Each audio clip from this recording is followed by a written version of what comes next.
it's about time to really start. So, welcome, welcome, welcome. Hello. And who's this, Paris? Who do you have? This Winston. is Paris. That's so cute. Oh, we have lots of people with friends. This is great. That's this is why we do the live class. By the way, you're but we're going to have an interesting day tomorrow. Puppy is going to get a pet of her own. I have a pond out back and a small one, and we're going to put ducks in the pond.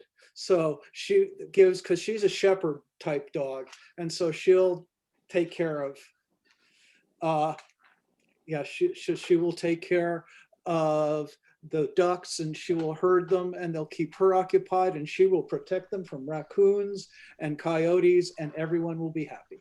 So yes, we appreciate this. Okay, so now it's great that everybody's bringing their friends. Presley, what's your dog's name?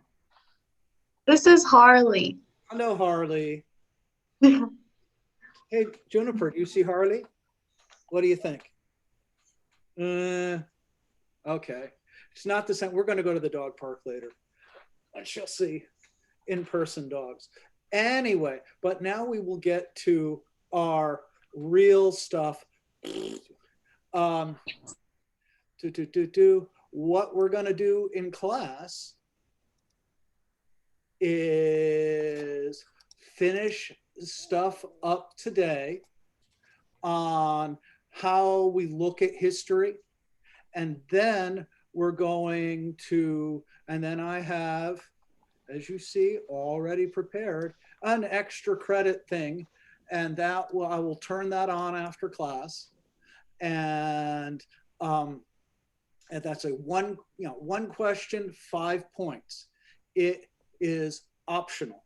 You don't have to do it. If you do it, again, we will cover it in class today. And if you do it, it's an extra 5 points on top of anything else. So that's, but unfortunately, Canvas doesn't let me do a question that can only be right. So if you get it wrong, you miss 5 points. So if you don't do it at all, then it's no points. But anyway, that's just a Canvas thing, not my fault. Okay, kiddo, you can go eat that leftover ramen noodles. Anyway, and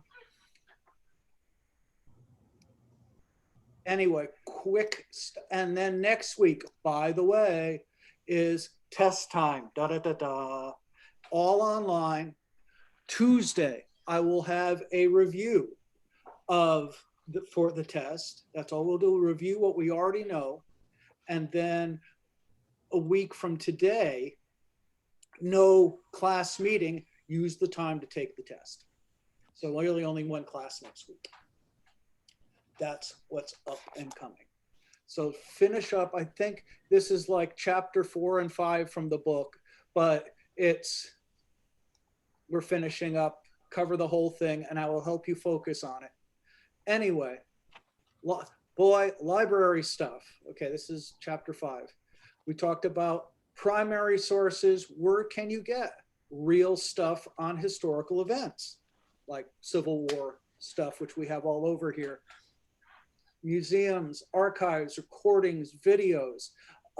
We have our museum, secondary sources, books and magazines. Here is links to the UTC library and the library downtown. The city library is really, really good. They have lots of old stuff, materials that you can look at. And here is the library at Knoxville. So if you ever want to look at any of that stuff, here's the links to them. Internet material, searches are good. But as we mentioned, Google does not give you the best material, they give you the most popular. So it's not the best thing. However, if you Google something, you will find a list, or Wikipedia, that one they can edit. But at the end of Wikipedia, they give you a list of sources. That's often the thing.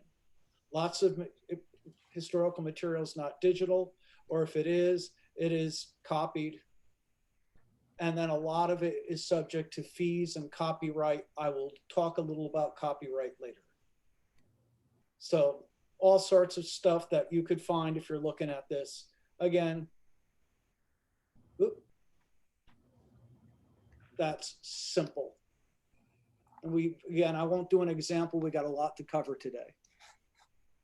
You said the test is on chapters 1 through 4, right? It's the whole book. Okay. So I think there's like 6 or 7. Okay, now once you get your material, this is what you do with it. Keep on message. This is what a lot of people don't do. You're doing a better job in the last essays. You say we should take down the statue. Everything should say why we should take it down or keep it. Keep on message. So often people do like 2 or 3 different topics in one paper. Everything should relate to the first one. You guys did a really good job on that this time. Bias. This is something your book covers. This is what we will talk about in the extra credit quiz. Hint, hint, hint. That I will do shortly. Bias. What do you do about bias? Bias is always with us. Every word choice you make is a subjective choice. Everything, even though I try to balance and be nonpartisan here, I make subjective choices on stuff from the book that I use. So what I think is important may not be what another person thinks is important. So that's bias. Everyone has subjective choices, so bias is always with us. So what you can do, the best thing you could do is control it. Understand the context. This is why the Nathan Bedford Forrest example is a good one. 50 years ago, people were putting up Confederate statues all the time. Now, with the Black Lives Matter movement and a lot of more racial awareness, our culture has starting to question such things. So we have a different context in statues and flags than we did 60, 70 years ago. Okay, so once you have an idea, then look at what other people have to say. This is what I liked about our essays. I see people from many different viewpoints. Some people say we should keep it to remember our history, even if it's embarrassing, so we don't erase it. Some people say, get rid of it. We don't need to honor bad people. And you know what? You're all entitled. But you look at what the writing says. The preponderance of writing on our last assignment says that these things, the Confederate statues, were mostly put up in the 19-teens during the Jim Crow era to remind people of color and put them, that they're second-class citizens, and put them in their place. So that's a real context we need to consider. Okay, generalizations, realize that you're focusing on a specific thing. That doesn't mean everybody does the same thing. Don't use terms like the media or people think or society thinks. Too big and broad. This is one of those things I see a lot of in essays. Society thinks. The media does this or that. The media includes, Fox and MSNBC, underground stuff, left and right, movies, people, society.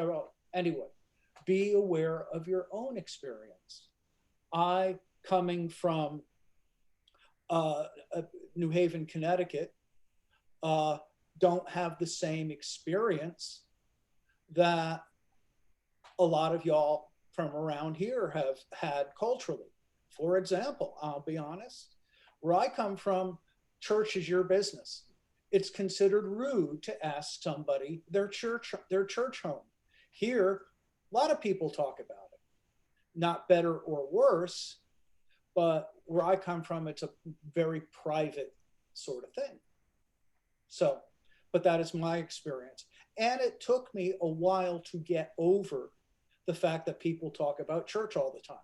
People who try to convert me, and I was raised Catholic, are trying to be helpful and sincere. They're not saying Catholics are bad. So, you know, it takes a while to deal with your own experiences and prejudices. Okay, hello, come on, next. Causation. Don't say the Civil War was caused by one thing, states' rights or slavery. It could be more about one thing or another, but they have multiple causes. So avoid making sweeping generalizations on anything psychological. Again, we're talking about media violence. Sure, there's a lot of violence on in movies and whatnot, but the reality is, do an experiment and you turn kids loose show them violent cartoons, itchy and scratchy, and then turn them loose with a bunch of balloons, and kids who are already kind of haven't had their Ritalin today or whatever, ones who are already just jazzed, they'll wail on a balloon after seeing violent cartoons. Other children will just be sad. So you can't generalize that the media causes violence. So, I mean, that's like that with a lot of things. Aha. Here's a good stuff. So you get a general topic, some ideas, and then you look at a theory. A theory is something you can support or try to prove through research. Media violence is not a theory, it is a topic. How does one look at media violence? That's a theory. Since it's not cause and effect, what they have found is media can cause what we call agenda setting. They could tell you what's important. They could do cultivation. Media products can give you an idea that you may act upon later and go, maybe it's okay to be violent, but you need other things going on. So those are theories, things that they have done, experiments that you can show. If it's not something you can work toward proving, then it's a concept. Media violence is a concept. It's an idea. But it's too big and broad to say whether or not the media makes us violent. But to say you could find cultivation theory, agenda setting theory, other sorts of theories that show how that works. Those are things. Establish ideas, okay, uses and gratifications. People choose their media, their games. Invest in GameStop. I don't know if you've heard about that. A lot of people are using Reddit to encourage gamers to buy GameStop stock, and the stock has gone up to the roof, and all the rich people on Wall Street are going, WTF. Anyway, uses and gratifications. You choose your media, your games, your news shows, your movies for your own use and what you like. You know, you have a choice. And yes, evolution is a theory. They can't prove it, but every time you apply, right now, the coronavirus, we have different variants. It is evolving, it is changing because it wants to reproduce. And so it's finding ways to get more infectious. That's evolution. So it's another example of how that theory is put in practice. Sometimes a hypothesis or an idea is a theory. All you need to launch a culinary empire. A Squarespace web. We need to get something straight. Okay. Evolution by natural selection is a theory. So is climate change. But people keep saying that like it's a bad thing.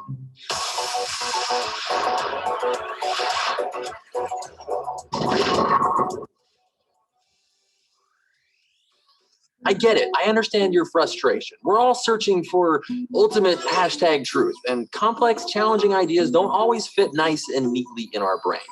But what is truth? Are there different levels of truth? Are some truths truthier than others? Well, I don't know, but I do know this. Science is the absolute best tool we have for understanding how the universe works. And theory is not a four-letter word. If we're going to trust science together, the least we can do is speak the same language. Words like fact, theory, hypothesis, and law mean something totally different to a scientist than the way they're used in everyday speech. So let's get them straight. Facts are really just observations about the world around us. And we observe things every day, like that it's bright outside when I look out the window. And we often develop explanations for those observations, like, okay, the sun is probably up.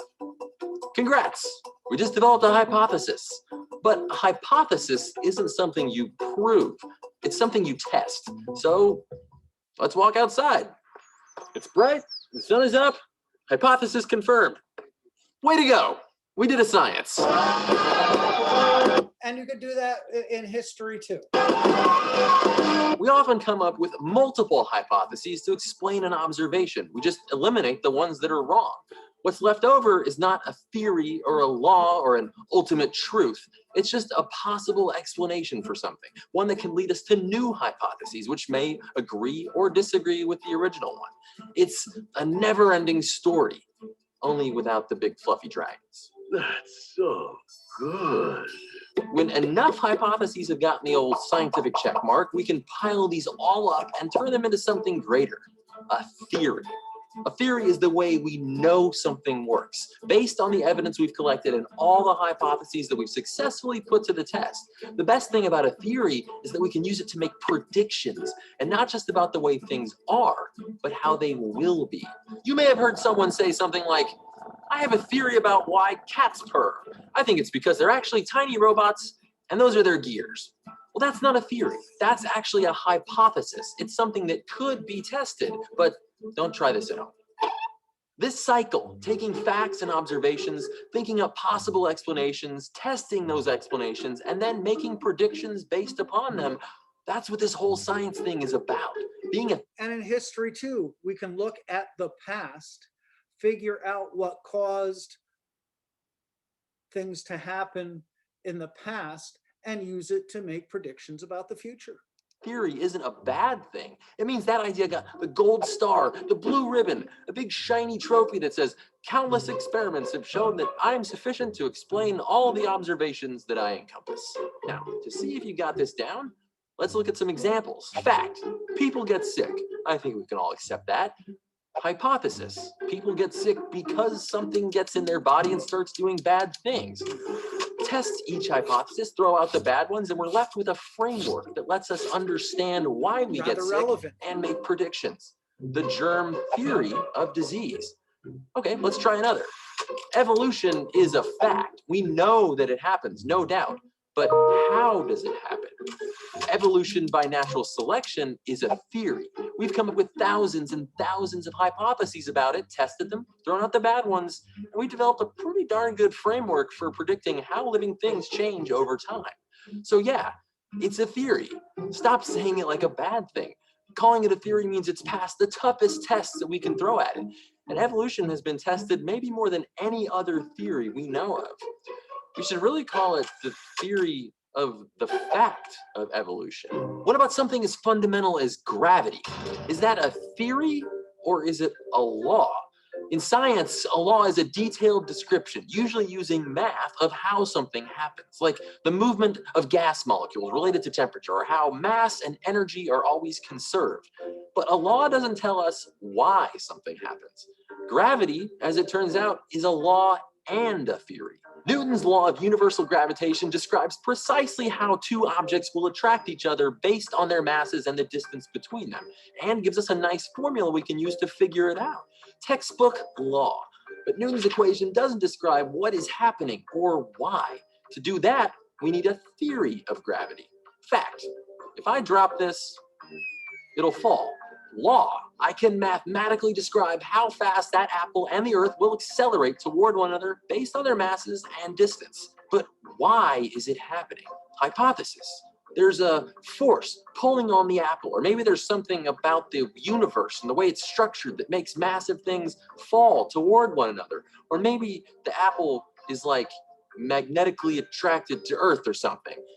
Eliminate the bad ones and we're left with a theory. And thanks to Einstein, we've got a theory of gravity called general relativity. But once scientists stumbled upon quantum mechanics, they began to realize that Einstein's relativity didn't account for what was happening on the very smallest gravitational scales in the universe.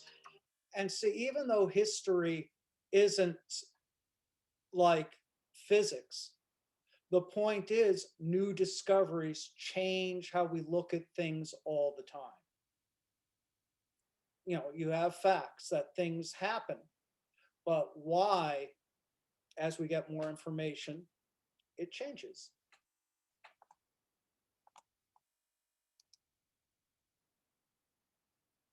Okay, once you get your stuff together, then you write it down, and and mostly we make a story out of it. A historical narrative means you telling the story. You don't just give just the facts. Why don't you give just the facts? Just the facts does not give you context, does not give you why. But it also means you're being subjective. And that's hard. What is the difference between Goldilocks and the Three Bears and a newspaper article on bear attack statistics? Both are about human interaction with bears, but the difference is the first is a made-up story about girl meeting some bears, while the second is reporting on facts about bears. A story has many obvious differences from a statistical report. Goldilocks is an example of narrative writing, which is any kind of writing that tells a story. Usually, narrative writing is categorized as fiction, which is based on imaginative events or stories that did not actually happen. The other category of writing is known as nonfiction, which would be writing that is based on real facts. Mhm. This usually This is what we consists do of in history. newspapers, essays, reports, and other informative writing. However, some nonfiction can in fact tell a story, which would classify it as narrative writing. In the See, and that's what happens a lot in the media. You ask about about bias. Yeah, you're trying to make a story. If you just have a list of facts, no one's going to read it. No one's going to care. You put it in context. You give it characters. It makes it interesting. Plus, psychological experiments have shown if you just give people a list of facts, they're going to link them together creatively anyway. So you need to control the narrative. And this is what I tell business people and politicians all the time. If you just lay out just the facts, or if you say nothing, people are going to come up with ideas anyway. So the best thing for everybody is to tell all the facts you got. In the case of nonfiction, the story must be a true story with real people and events. Autobiographies and biographies are examples of nonfiction that is narrative writing, as They're they also tell the real histories. story of a person's life. There are many specific traits every piece of narrative writing should have. All stories must have characters, also known as the people or subjects. And that's what you do when you write a history. You start writing about people, and you can make them good guys and bad guys. And again, Bedford Forrest is a good example. Most people look at him as a bad guy, but not everybody did, and that's okay. Of the story. You're all making your own Usually, story. there are also specific types of characters needed in order to create a developed story. For example, each story will often have a protagonist, which is the hero or heroine. This is a central character of the story. Often there is also an antagonist, which is a character who opposes the protagonist. Overall, each story needs characters to push forward or react to the events in the plot. In addition to characters, every story must have a plot or events that occur. And you know what? Again, if you don't do that in a history, people aren't going to read it, and they're going to start making those sort of assumptions and building these sort of things themselves. Think of your favorite book. What if none of the events in that book happened? Take away the plot and the characters would just be sitting around doing nothing. Would it still be your favorite book? Of course not. It would be the most boring read ever. Every story needs a plot or events that give the characters something to react to. Usually the plot consists of 5 components: the exposition, rising action, climax, falling action. Well, we don't need to go, we're not writing, doing creative writing here, but you will see, if you look at commercials, you look at any media product, documentaries, they're put together this way. Exposition, meaning, you know, this is what we're talking about. You build to the climax. There's a climax or a turning point, and then usually these are short and then it goes away. It's in every commercial, every documentary, every movie you've ever seen. And it's a natural thing. Copyright. I should have put that one in earlier with the libraries, but it's here now. Another thing we face when we're getting material and doing research. Copyright material is owned by the person who made the material in the first place. Books, magazines, pictures, movies, songs. Public domain is stuff that we can get for free. Copyright is original protection for all material in archives, movies, books, unless someone makes it available to you. Someone gives it to the library means they want it to be free. If it's sitting in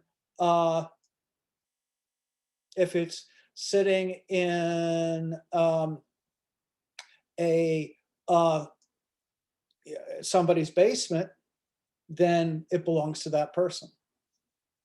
Facts are public domains. The words that you put your facts together with are original and therefore copyrighted. One exception to copyright: educational purposes. Any movie I show, anything I show in this class, I could do so legally. But if I charge for it, then I have to get permission. And YouTube, you see all the time, someone says, aha, I don't want people to see this without giving permission or paying me, and they black out the YouTube. And sometimes that'll happen to me within days. It'll look good a couple days earlier, get it ready for class, and then the author says, nope, don't want to show it. It's copyright. There's a little example, just again, for your own writing. This is important. Continues to grapple with the impact of the ongoing pandemic. The truth is rarely black and white. Protesters versus frontline were filled with so much uncertainty. But if we ask the hard questions, Death toll in the U.S. tops 200,000. check the facts, This internet is Amazon taking over the world. Yes, That's it's good. a dig good a little thing. deeper, Check the facts. and take a breath. The truth is closer than you think.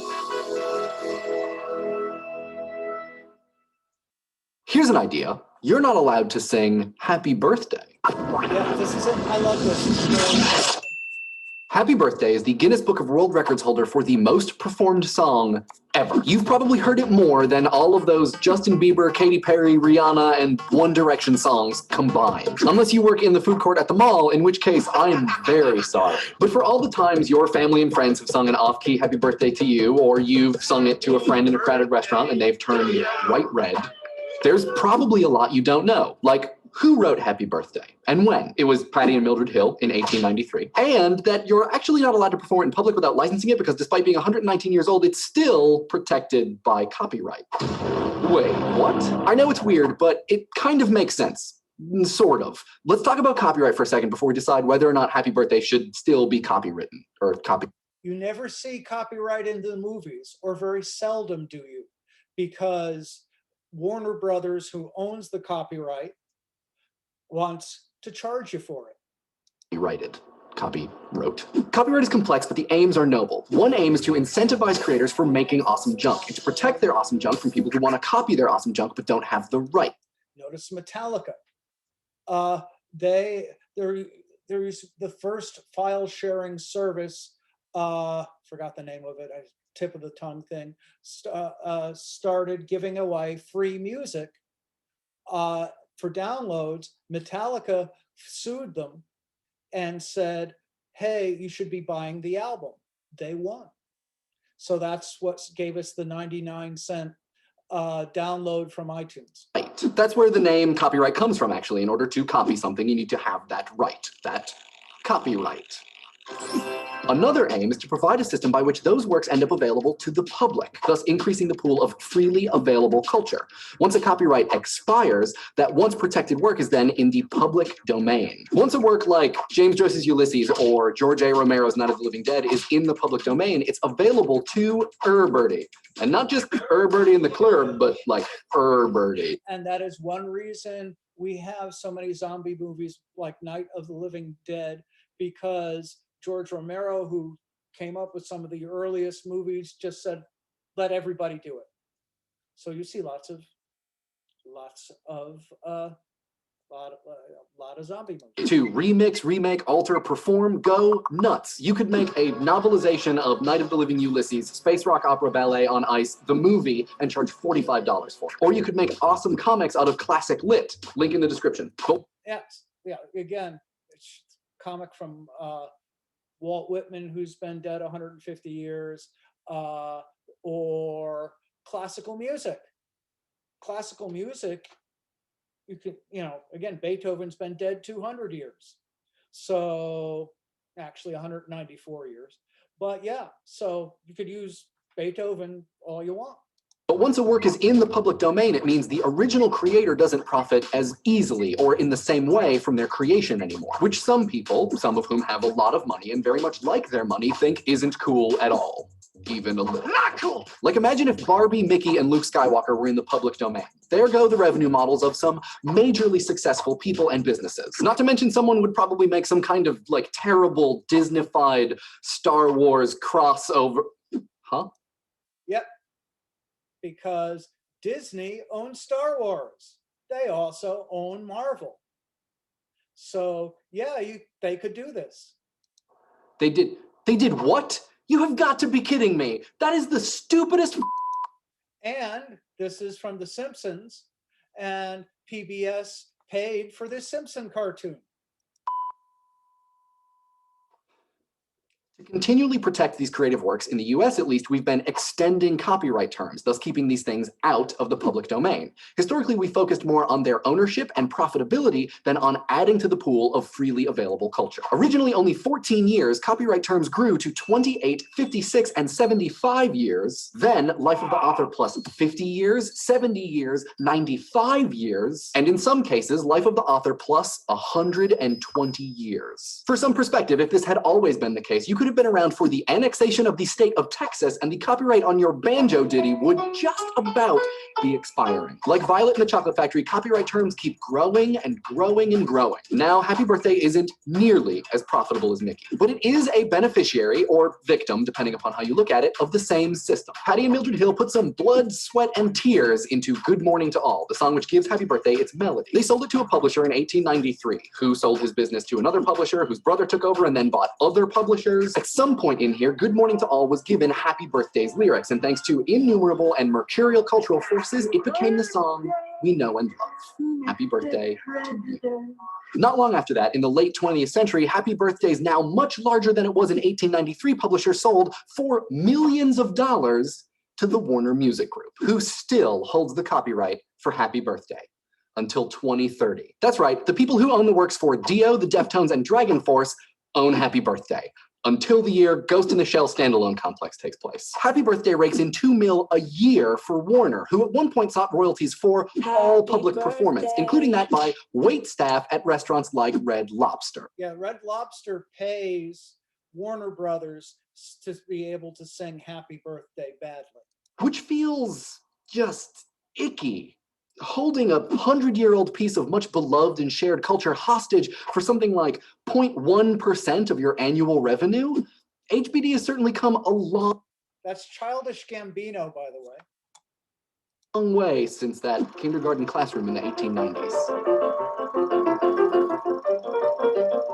The history and legality of this whole thing is complicated and really interesting, but Happy Birthday seems to indicate that maybe we've tilted towards one of copyright's two original aims. If you want to know more, there's a really great paper by Robert Brown Eyes about Happy Birthday and copyright, link in the description. But the essential argument is this. At the point that ASCAP was shaking down Outback Steakhouse for protection money like some sort of chain restaurant mafia, were Mildred or Patty or anyone even related to them benefiting at all? And furthermore, is the fact that Happy Birthday is still protected stifling culture in some way?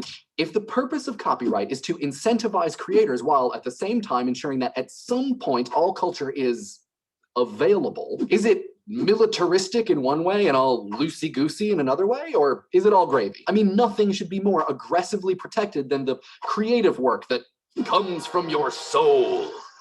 Right? Not to mention, when someone makes bank at a hedge fund, they don't have to spend their paycheck within 14 years before it becomes a public resource. Just because something is a piece of culture, does that mean we have to treat it differently? Allowed at some point to be consumed or performed by everybody, even and maybe especially the staff at Red Lobster? Anyway, I'm not going to test you on all of that stuff. But the point is that if you make something, it is owned by you. If an artist, an archivist, a writer, a photographer makes something, they control it and it's up to them. And if you copy it, you're stealing. Now, most people don't watch their copyrights. I mean, you know, who owns this class? The school does. Even though I'm doing an original performance every time, the school can take it and sell my lectures, and it's part of my job. So yeah, copyright is a careful thing. So when you're looking at material, if you get it from the library, it's safe. Download it from the internet, you may be committing copyright fraud. And then anyway, best thing you could do, all of that, that's safe. Don't have to worry about copyright, peer-reviewed research. Those musty journals that you get from the library. Good stuff, gives you really best possible information. It's been checked by others. Good for you, looks good for grad school, good for jobs because real good research is a good skill to have, looks impressive, and you get some feedback. Anyway, compose, write paper, submit it to a journal. They either say good, accept and revise, or reject. I'm a judge, I get to do that. Anyway, that's pretty much everything your book said. So we got it covered, y'all. So what I will do is I will turn on the extra credit and we got her covered. Questions? Well, I appreciate it. I will upload the recording in 10 or 15, and I will turn on the extra credit. Otherwise, next Tuesday at 1:30, we will review for the test. Thank you all for all of it. I have good stuff. Yes, Napster, you're right, thank you. See, and Red Lobster. Yeah, community, see, I see, I try to make this, yes, Rachel, thank you, that's good. We can join and have comments. I cannot thank you enough for, yes, we are every Tuesday and Thursday, we are in person, but I always record it.